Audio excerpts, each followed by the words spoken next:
Fibro studiyada prosedur zamanı o qədər danışır, eləyir, danışır. Ustası kimdir? Götürün. Çox sağ olun Fidan xanım. Fibro studiyanın yatağan ustası kimdir? Qəmər Babayev. Fibro studiyanın hör ustası kimdir? Tamerlan ustadır. Fibro studiyanın xanım ustalarından ən çox gözdən uzaq, yəni işləyir amma özü yoxdur ortada. Kim ola bilər? Fibro studiyada bir usta var ki, ləhcə ilə danışır. O kimdir sizcə?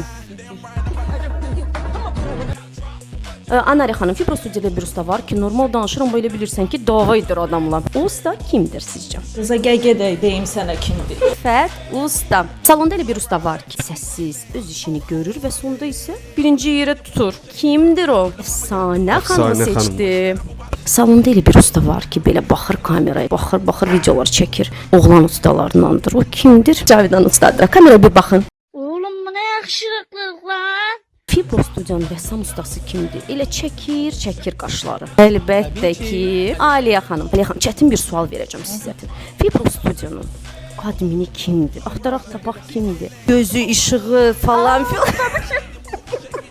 Özüm biraz tərifləmiş oldum. Onlar da. Allah sən bana layiqsən. Tamam.